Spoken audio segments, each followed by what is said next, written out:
Hi, everybody, and thank you for coming back to Living To Do's review of Power Book 2, Season 2, Episode 7, Sex Week. I want to thank everyone who is revisiting us, and I want to welcome people who are visiting us for the first time. And I would like to invite everyone to like, share, and subscribe to this video. We would really appreciate it, and we thank you in advance. So let's get started with the review. This episode, the first scene was Lorenzo and Drew hunting down and killing Kino. That was Drew's idea that he told his father, Lorenzo, was the best way to go about getting themselves, I guess, in a better position for future drug deals, right?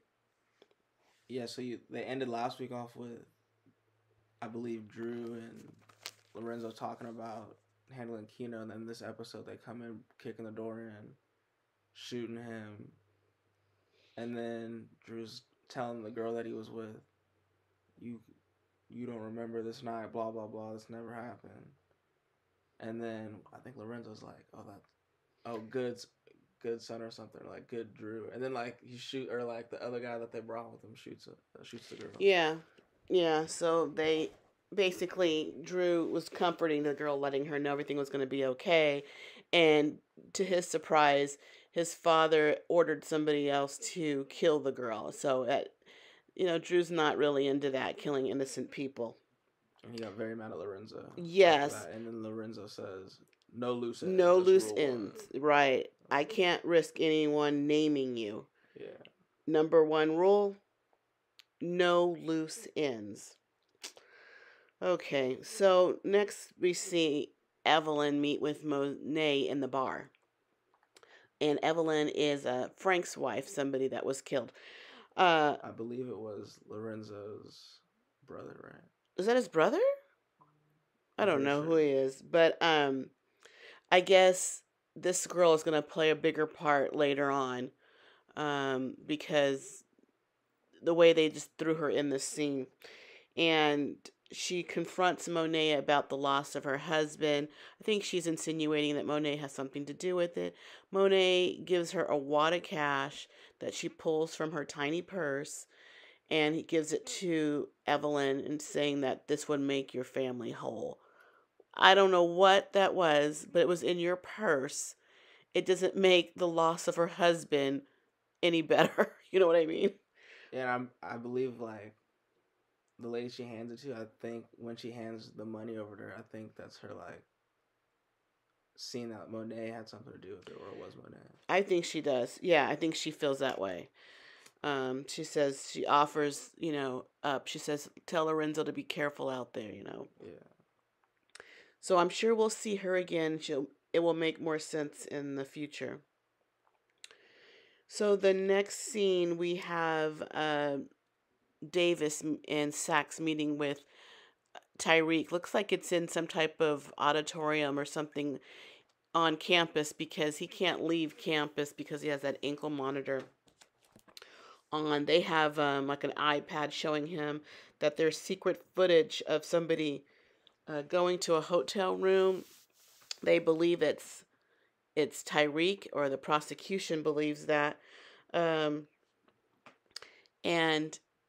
he says he has an alibi. He met with Paula. Paula was the lady working with Davis last season, helping Tyreek and Davis get Tyreek's mother off from her trial.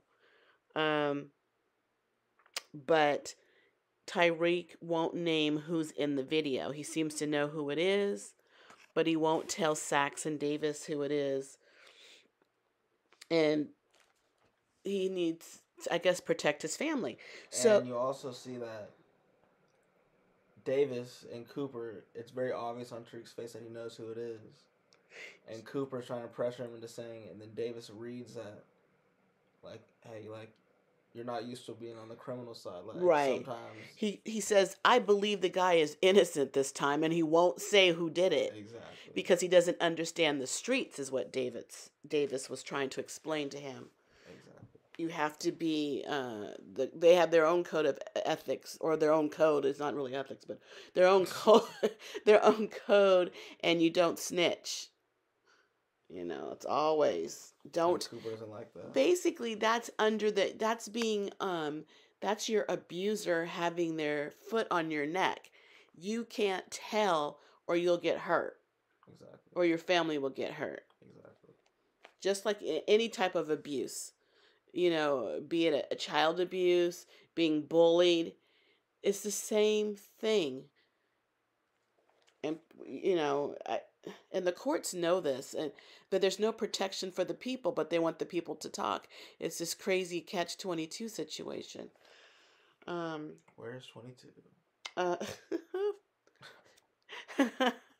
Isn't that what you call it? Yeah, that is. Tyreek's, or the actor who plays Tyreek's YouTube name. Let's see here. So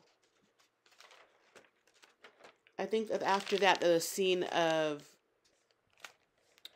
Tyreek in his dorm with Braden, and they're looking over the photo album. I thought it was a yearbook, but it's a photo album of Braden's dad in their frat house. And Tyreek's looking for a certain picture, and he finds it.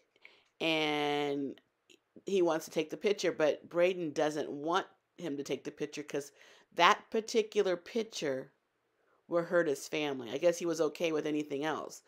In the picture is Braden's dad. And did he say it here? Oh. He said, like, he doesn't... Like, Tyreek tells Braden, oh, you don't stand for white privilege, all this blah, blah, blah, but you won't let me do whatever I'm going to do with this picture or something. And then Braden... Yeah, he won't release it because it will hurt his family, but it will save Tyreek's family. So, apparently... Oh, Braden said no means no. So, but the next scene, Tyreek talks to Tate. And he tells Tate, he describes the picture to Tate. And the picture is Sweeney in blackface looking like O.J. Simpson while he has Nicole Simpson in a headlock. And Braden's dad is Nicole Simpson in the photo. And so that will definitely hurt the Weston family if that picture got out. Though the Westons weren't really the target. And Tate tells Tyreek that he needs that picture before filing day for re-election. I guess they want to hurt Sweeney, and so he won't even file to be re-elected. So in the next scene, we have Tyreek going back to class, to his classroom where Professor Carey is teaching a class. And he walks in, and she is just, like, the look on her face was just disgust. When she was telling Tate, what judge, how could a judge let him free? Release him out on bail. And Tate, he acted like he was just so innocent, had nothing to do with it. That was the funniest part of that was. Yeah, really? I don't know how that could happen. he is just playing everything. Let's see here. So she's talking about what was the subject this time? Oh, doing something to people without their consent. Mm-hmm. And Lauren says under her breath, like a professor exploiting a student. And Harry says, what? What? Oh, nothing. And then she has another explanation. And the class starts. But what happens is Tyreek learns in class that Lauren was involved in a drug bust. That drugs were found in her dorm room. Mm-hmm. This is where he learns about it because Lauren didn't tell him. And so after class, Tyreek tries to run up to Lauren. It's like, why didn't you tell me about the drugs and all this and that? And she goes, we're not together. I don't have to tell you anything, basically. And she tries, and then there's like a little bickering that Carrie overhears, but she basically says, I have to go. I have to go write my speech for the Professor Jabari Reynolds Memorial. And she tries to just shrug him off and leave him where he is because she doesn't really want to have nothing to do with him. So after that, who was this? Oh, Doesn't so Tyreek and Lauren run off? no. After that, this is where. Oh, what happened? Paula is meeting with Tyreek on the night of the murder, showing him. Oh, I guess what Paula was doing when she was meeting with Tyreek the night of the murder.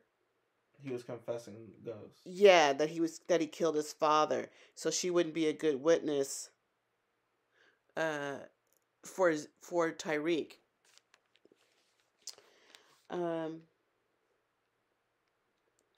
What else happened there?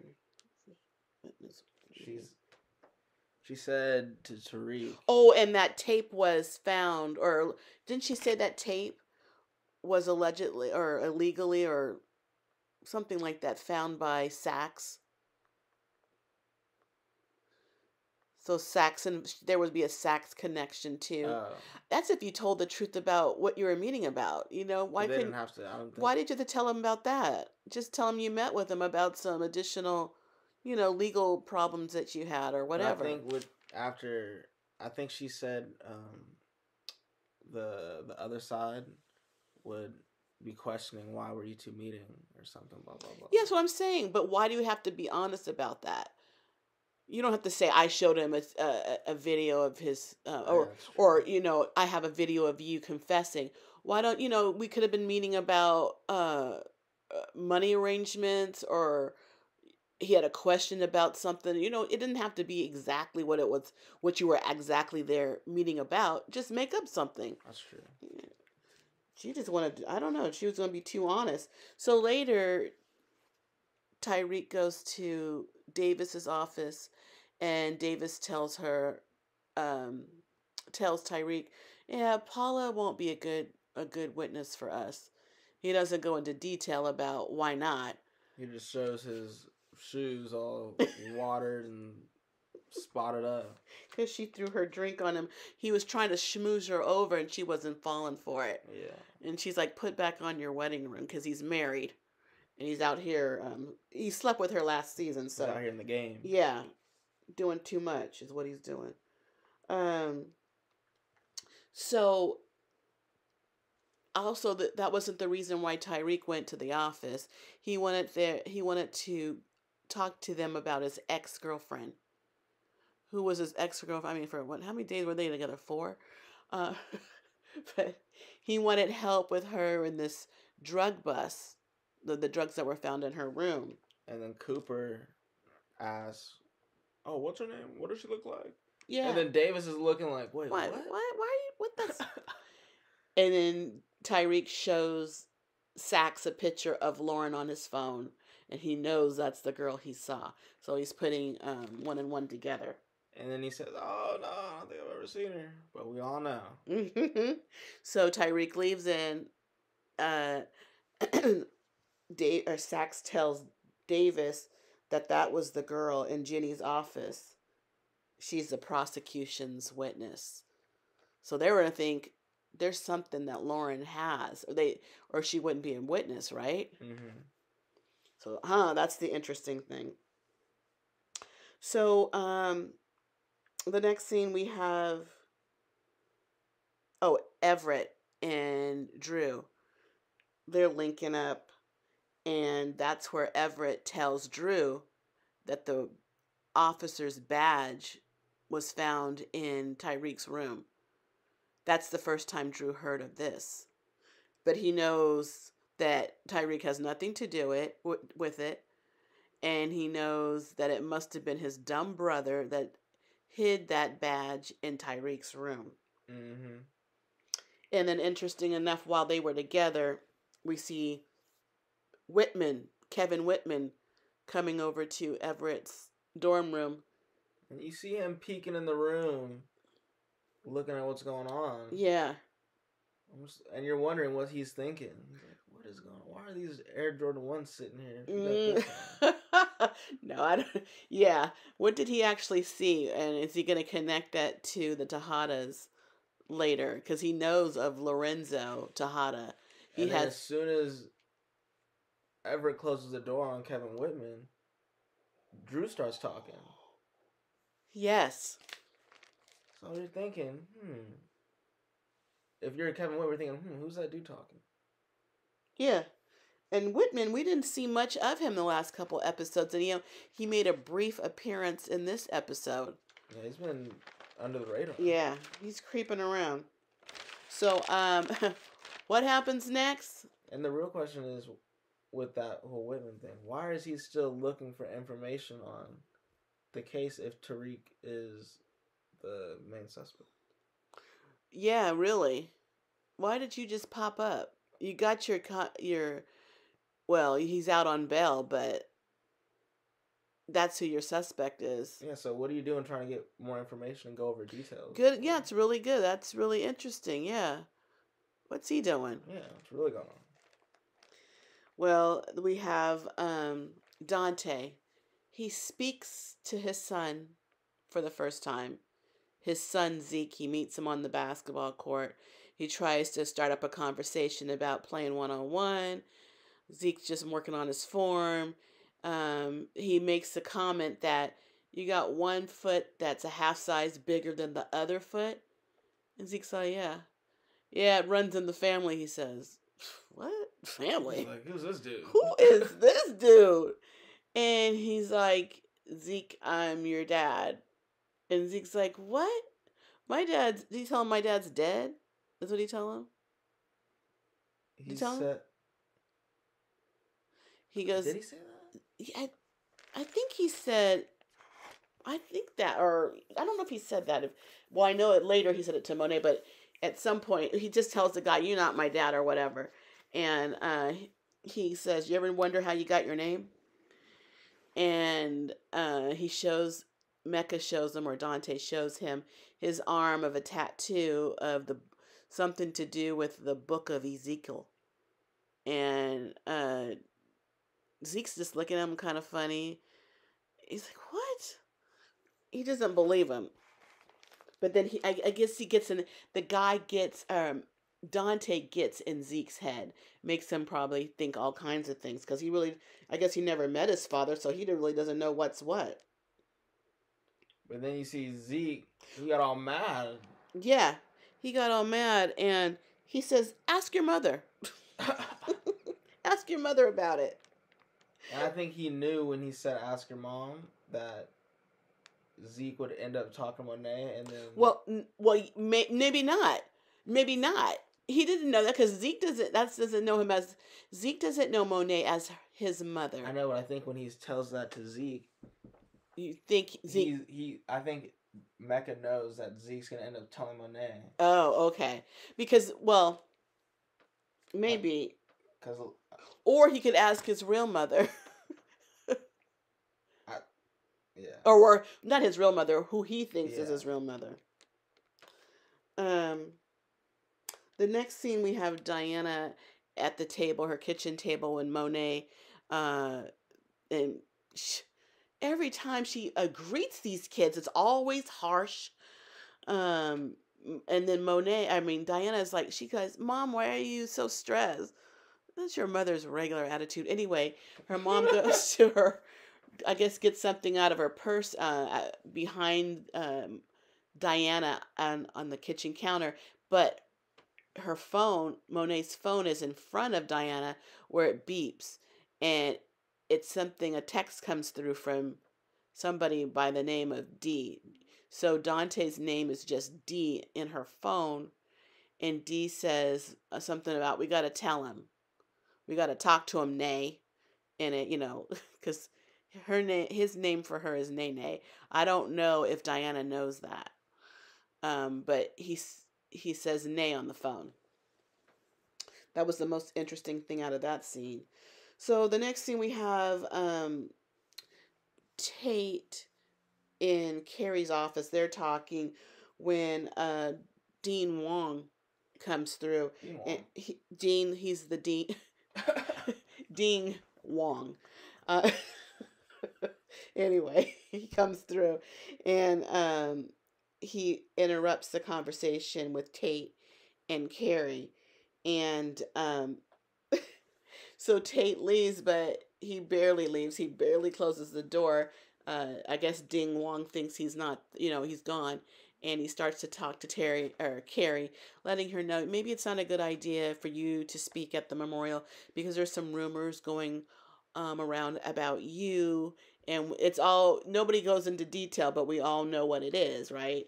Her and Zeke and Jabari, I guess, triangle. Yeah, of a love affair, not even affair, but just of, yeah, an entanglement.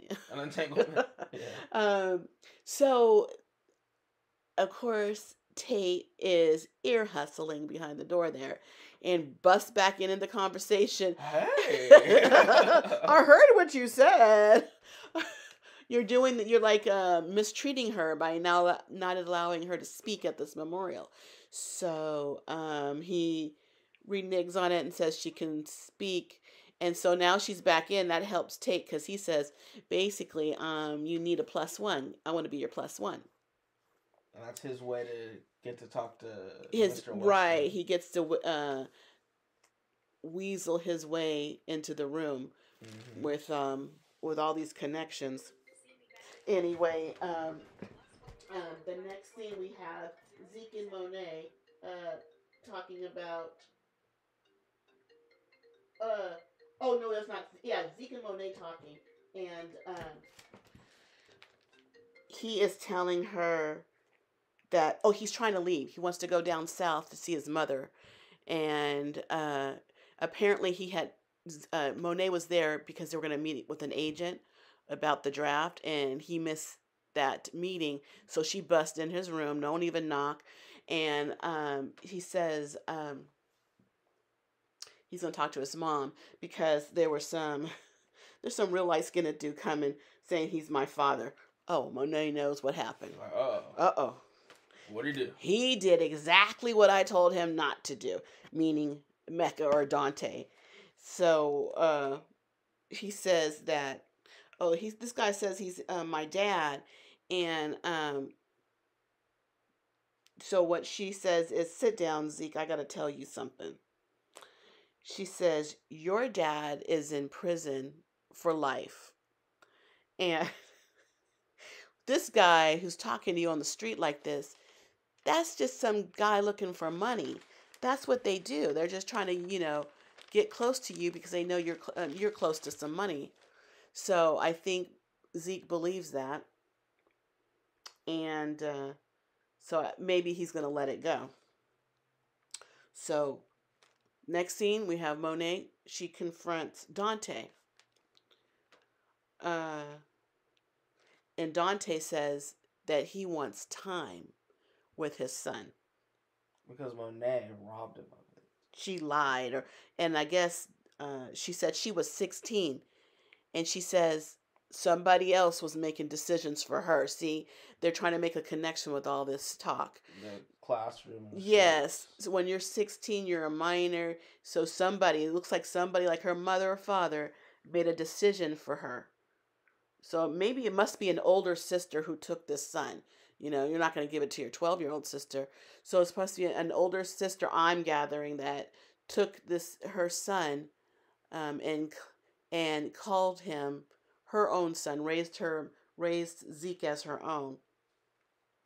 And he says, decisions were made for him. Like, well, he was arrested. So we know he was arrested, and I guess he got a deal. try to set kids straight sometimes. So they offered him military, and that's where he went. He went in the military. So he was not aware of his son. So I want to know, when and how did Dante Mecca become aware of Zeke? Who told him he had a son? How did you find out about him? It must have been when he returned after his service. Yeah, well, yeah, I want to know who. Who told you you had a son? Somebody spilled the beans. Yeah, somebody's talking. Somebody's snitching. So that will be interesting. How did he find out? So we have the next scene. We have Tyreek. I guess he's in some auditorium on campus, and he calls up. He's meeting with Tamika. He called a meeting, and she has to meet, him where he can go, which is not off campus. And she asked him if he killed the professor, but he says he didn't kill the professor. Well, no, he didn't. But he says he won't give up a name. She says, I can get you a deal if you give up a name. The deal is you'll serve 5 years and you'll still be young. But he says he can't snitch because Yaz will be a target. And everybody says they're offering him, I can maybe be able to, but really everybody can get the same deal. Well, Davis doesn't make deals. Yeah, but in the episode you see like Cooper and multiple people say, I can possibly like get this, and then it's just the same thing that they all have. The deal never got better, is what I'm saying. Oh, okay. Well, what happens after that? Well, we see that Lorenzo meets Mecca.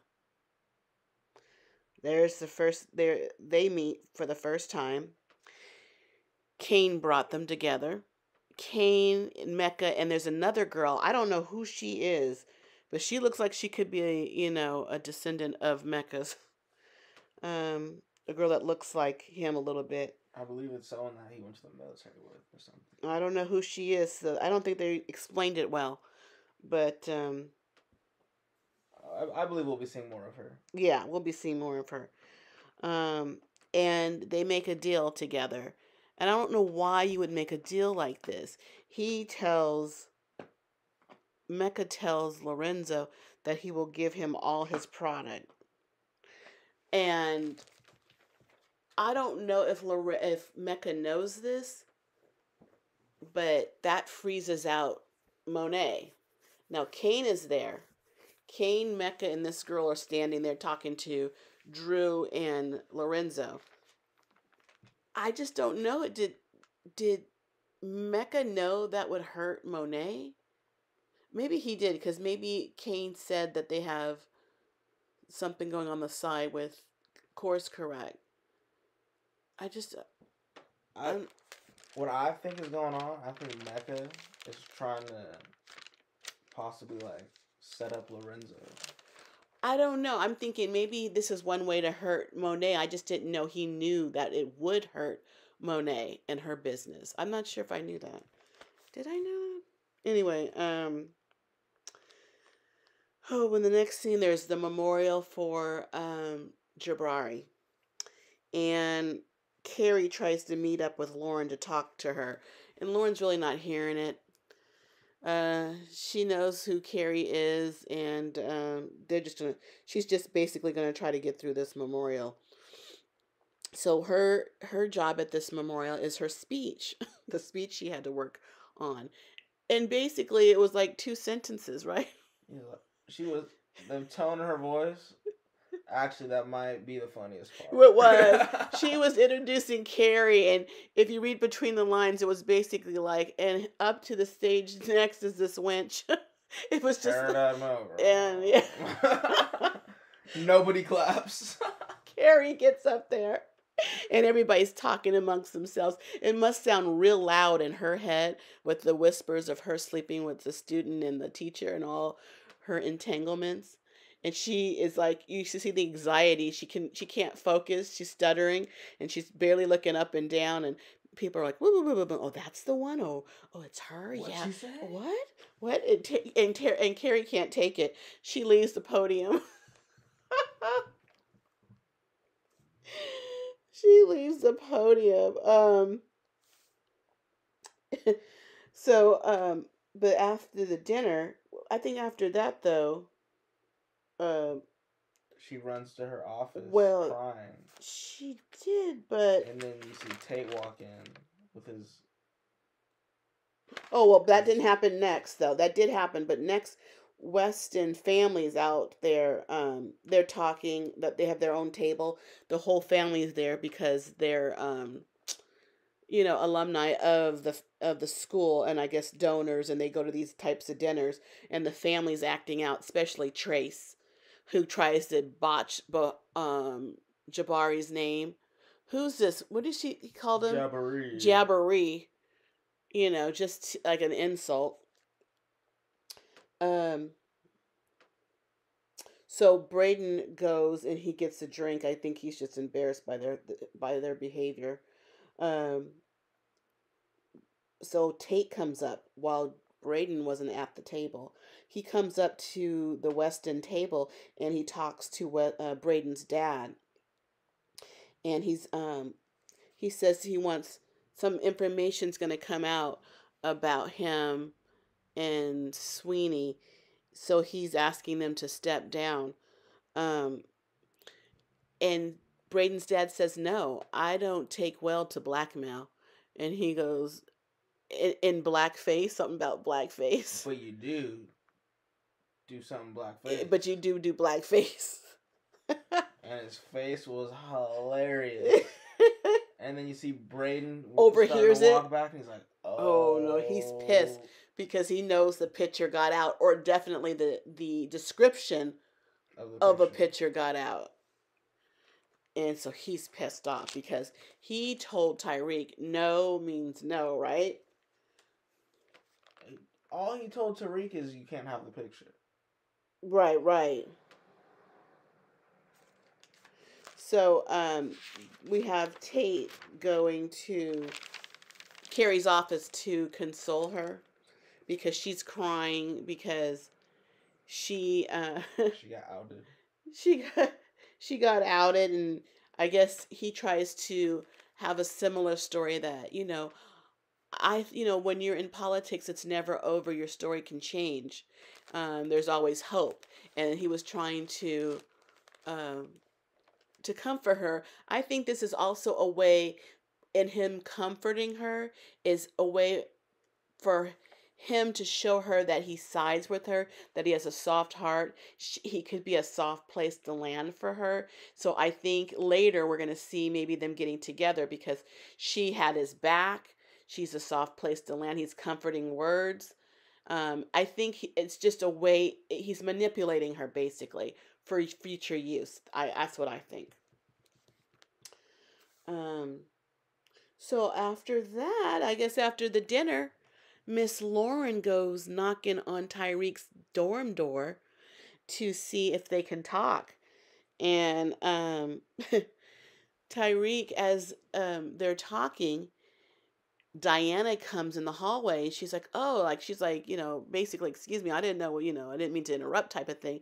And Tyreek's like, "Oh, no problem." He opens the door. "Come on in," as Lauren is standing there. And he tells her, "My lawyer said I can't talk to you." My lawyer said I shouldn't be speaking to you. So he closes the door on Lauren, goes back to Diana, who's in his room. He's like, basically, "What's up?" Because, basically your people put me through too much. So just, what is it? Just shoot it out, spill it. What do you want? She goes, "I know you can't go nowhere. So I came over here to talk to you about my family." Like he wants to hear like anything. really. Like this dude in college just dying to know about what's going on in your family. Well, in your case, maybe because he works with you. He goes, "Well, I don't work with your mom anymore. She freezed me out. He basically don't trust her. But he is working with his mom. Isn't that so funny? He's just lying to her, then, really, because Effie's working with her. Supposed to Anyway, be a secret. I guess so. Because she's closer to Lorenzo than Duh, anyone maybe. else. So she tells all the business of the family. The dad and the mom's not getting along, and the mom wants out. Um, and her brothers. What she said, she didn't know what they were up to, or She knows that Drew's up here all the time with what's his face, Everett. yeah. But she says, "Oh, but I do get to go to school, but I have to go to Other school. this other school." And he goes, "Well, that's whatever. What? That's good, cool. What?" He goes, "But," she goes, "I wanted to come to this school because I wanted to be closer to you." And she's like, "What?" Monet gonna like that. She doesn't like that since the get. Yeah. So she's kissing him, letting him know that's what she wants. That's what she wants. And he's like, "Well, your mom can never." And he had a smirk, like a little giggle. She can never know about this. And they start kissing. So maybe, possibly, it seems like Tyreek slept with Diana, which would be Diana losing her virginity to Tyreek. Okay, Diana. Similar to Lauren. I know. So you didn't take Effie's advice? Surprised Effie didn't show up. Oh, but then before they were talking, Diana said, she's something about Monet getting a text from a guy named D. She's like, "Do you know a D?" Why would she ask? I don't know why Diana would ask Tyreek that. Yeah. Well, that was interesting. She brought it up. Your mother could know a lot of people. Tyreek don't know. So the next thing we have, Drew and Kane, they get in a fight. Basically, Drew said, "You're just a guard dog with another master." And you could see that Kane stops the TV, turns around, and he gets on his head.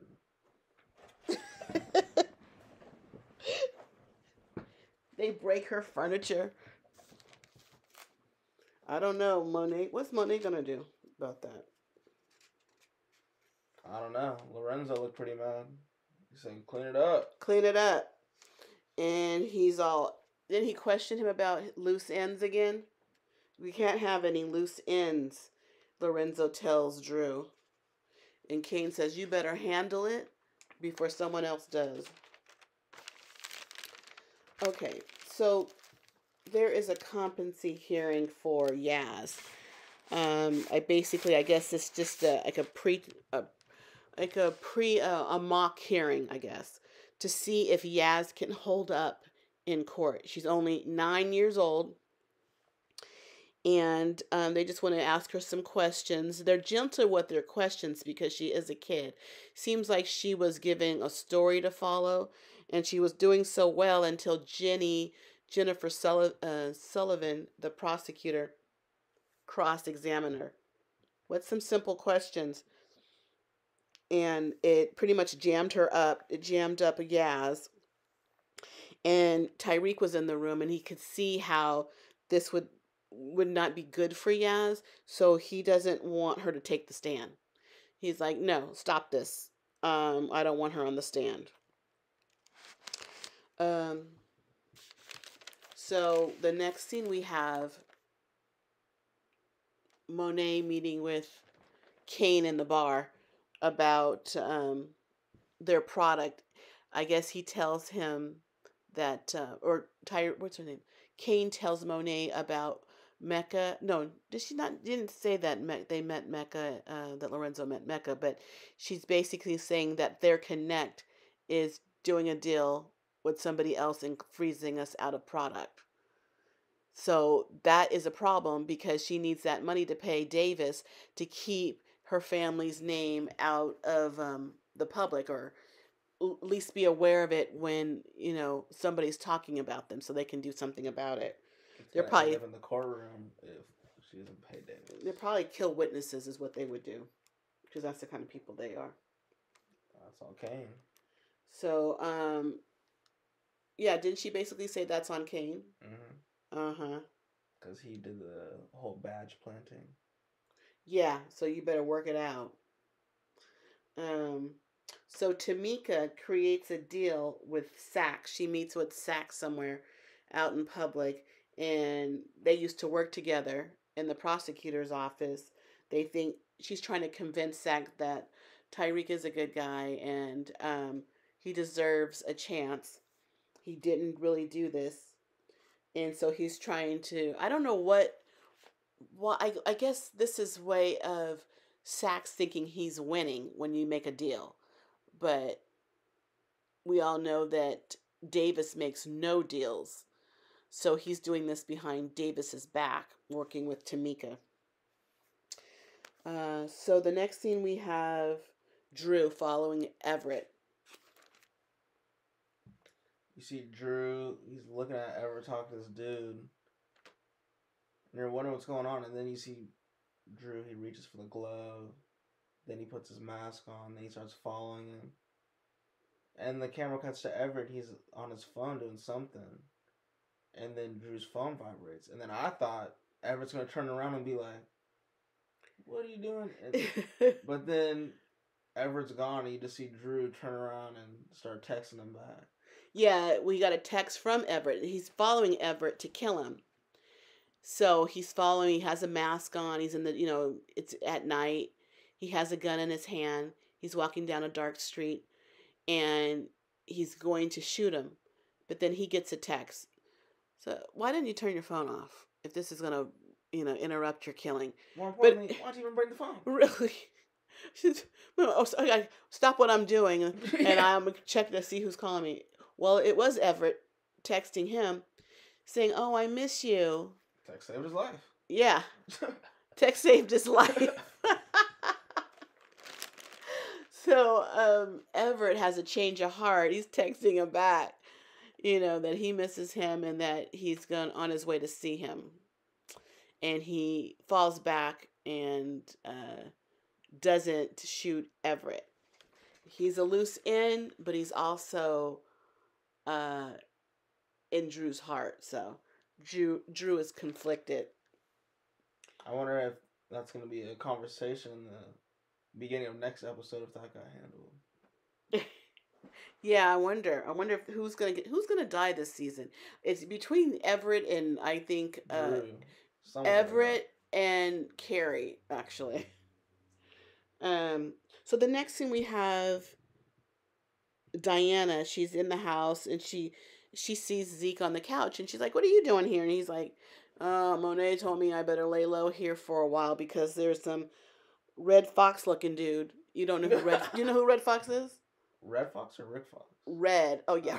No, did he say Rick Fox? I think so. I'm gonna check that out. Let us know in the comments. Is it Rick Fox or Red Fox? Because Rick Fox makes more sense. That's what I thought. Okay, maybe it was Rick Fox. I thought he said Red Fox. Okay, I'm glad you said something. He said it's some looking dude, Red Fox or Rick Fox looking dude. And he says he's my dad. And Diane said, "Oh, don't believe that." Blah blah blah. Oh no, yeah, no. He said there is some Rick Fox looking dude named Dante. Oh yeah, and then the camera goes to Diane, and then she makes like a weird face. Yeah, because like, we gotta tell him D. She's gonna put it together. We gotta tell D has to tell him what and who is him. So him is Zeke, and what do you gotta tell Zeke? She's gonna put it together. Or she's gonna tell Tyreek, and then Tyreek's gonna tell Zeke. Yeah, but Tyreek knows Dante as Mecca. He don't know D. I know, but once Diane puts it together, I think she's gonna tell Tyreek. What is she gonna tell Tyreek? Oh, that Zeke's dad is Dante. He don't know Mecca. I mean, he don't know Dante. He doesn't know Zeke. I mean, Tyreek doesn't know that Mecca is Dante. So she's Okay, gonna say, okay. "Oh, yeah, we found, Zeke's dad found him, and his dad's named Dante." It won't phase him right now because he knows him as something else. If he said, "Oh, yeah, Zeke found his dad named Mecca," it'd be like, "Oh, what?" You know, that would mean something to him at that I guess point. the only person that knows is Kane. Kane Besides, doesn't know his name is Dante. Kane only knows him as Mecca. oh really? Yeah. Oh, So only person that knows Dante right now it's is Monet. Zeke and Monet, the family. Yeah.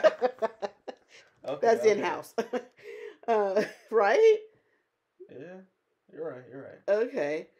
So what Kane is doing about his situation, he goes in the back seat of Davis's car as he's leaving from work, and he comes in. Davis gets in his car, and Kane is in the back seat with the gun to his head, threatening him. And Davis already knows who Kane is, everything. Yeah, because Kane got a mask on, like he's hiding. And he gets out the car, and actually he threatens him, and Davis says, "I'm the one keeping you out of jail, so killing me ain't gonna help you. Killing me hurts you." Mm-hmm. And he's like, I want, what do you say, keep my family's name out of it or something. But anyway, he gets out the car, and the smartass that Davis is, and I love it. He's like, something about tell your mother something, Kane. He calls him by name. Yeah, he's like, what? That mask wasn't hiding anything. Uh-uh. But he knows it's your family. I mean, who are you hiding? How many family people would come in his car and threaten that man like that? Not Drew. But Davis knows now that I think he has a realization that Tyreek didn't really have anything to do with that policeman. Yeah, yeah. He says, "Well, keep the money rolling, and I'll keep your name Out of the courtroom. out of the court." Yeah, Kane. Skirts off in the Bentley. Yeah. And in the next scene, I guess we have um who was doing all that killing in that drug thingy, that drug those den. were those were Mecca's people, but when he Oh, made that yes. deal, he said he'd give his people to Lorenzo. Okay, and that girl that came in with Mecca texted Lorenzo saying it's done. And then Mecca texts Monet, we need to talk. Yeah. Yeah. So we gotta see what happens there. So Tyreek, Sax, I'm sorry, no, yeah, no one's not. Tamika, Sax, and Jennifer go to Tyreek's dorm room. They got papers for him to sign for the deal, to speak, to give the name of the individual who was at this, who did the killing of the cop, and the deal is, I guess Yaz will go to the foster people's home of her choice, and he will get 5 years in prison. But then Tyreek has a change of heart. He says that, he can't do this deal. Um, Something about him being better than his father, but he just can't do the deal. Well, Jennifer thinks it's a total joke. After they pull her into this, they make the deal. They're ready for him to sign. He doesn't sign, and she leaves. She rips up the deal in his face. Sax follows her. Tamika says, Lose my number. yeah, lose my number, basically. Don't call me again. So is this the end of Tamika? I kind of like her. Um, so Davis meets Sax at a bar to confront him about going behind his back with this deal. Sax says, well, he didn't sign it. That's good. I think Davis is happy about that. So he has a question about Lauren. So he asked Sachs, who was Lauren's legal counsel at the police station? And Sachs has the paperwork there. He looks it up and he shows Davis who it was.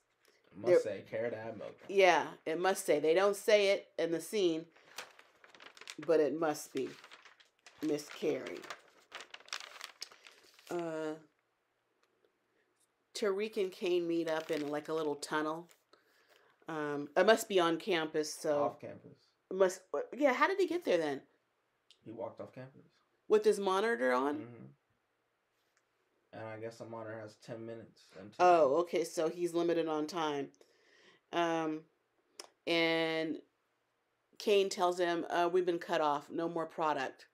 And this is not good news for Tyreek because Kane, but the product is he keeping his lawyers paid. So if he has no product, he has no money, and Sachs won't, help him, and even though he's overpaid him. Kane's the reason they're in the situation, and he's the reason that they can't benefit out of the situation that they ended up in. Yeah. By paying the lawyer. So, Monet put this on Kane. Now Kane's putting it on Tyreek. But Kane really put it on himself. Yeah. But they need to keep this. They need to find a way to keep the product coming. Another connect or something.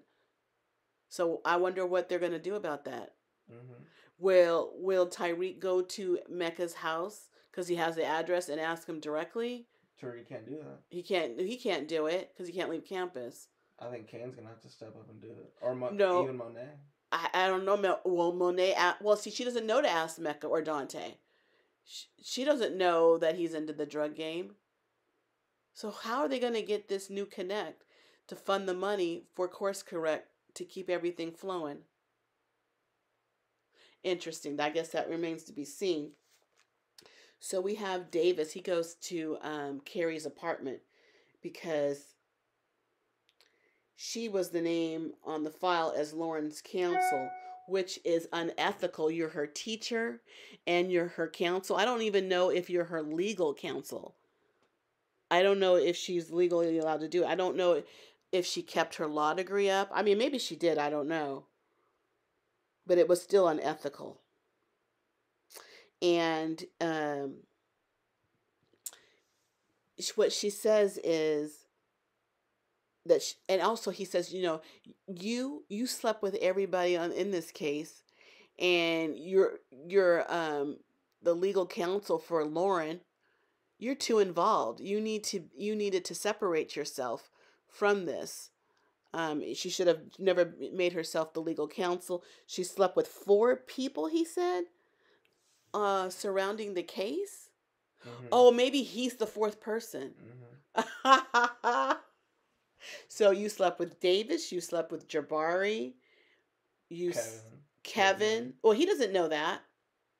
But you slept with Kevin. Kevin should get off. Well, Kevin doesn't know that she slept with him. So you got Kevin. I don't know if he knows about Kevin. And Zeke. But 4 people. Jabari, Davis. Oh, Jabari, Davis. Zeke. Yeah. But he said 4 people. And him, was he counting himself? Oh, yeah, himself. And himself. And there's Whitman. He's the 5th, but nobody else knows about it. Yeah. Talk about hoeing around, okay? This is so bad. And she's like trying to throw a jab at him, talking about, you're married sleeping around with all these women. What would your wife Marilyn say about it? So we might have a new character come into play named Marilyn, which will be Davis's wife.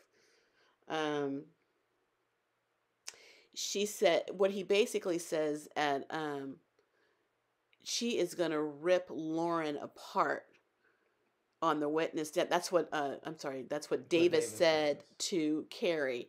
and she wants to try to protect Lauren, I guess, because Even after Lauren did all that stuff to her, telling everyone about Zeke and Jabari. Yeah. But see, I wonder why he says knows that Lauren is a sore spot for her. Well, why I'm gonna rip her apart because Lauren Davis doesn't know that Lauren knows that she slept with everybody. I think Tyreek mentioned it to Davis. What do you mean? Oh no. Yeah, so I don't know why. Maybe because she thinks. I think maybe I don't know why he put the threat out, but the thing is, she's threatened by it because Lauren will tell, what she knows about this girl. Mm-hmm. So, but I don't know that Davis knows that. But the way why he threw her out like that, other than how could Tyreek you? must have said something, or Sax must have said something. Yeah, Someone must have told him. yeah. Why ripping her apart if I don't know if she's up there and she was trapped basically. Well, she not always trapped. Yeah, she was trapped because she was lied to, but he doesn't know all that. It's very interesting. I want to know what's going to happen with that. Okay, I guess we'll just have to wait and see. But he's going to do whatever it takes. He says to get, I guess his client off. So, that was the episode. So, what did you think of the episode? Not too bad. Definitely waiting for the finale. It's gonna be the best episode since the mid-season. I think the next 2 episodes will be really good. I think number 10 will probably be weak, but 8 and 9 will be good. It's definitely gonna just keep heating up, and then the finale is just gonna be something we're not gonna want to miss. All right, that's gonna be it for this episode of Power Book 2. We will be seeing you guys next week for the next review, and we'll catch you later. We got living to do. Thanks.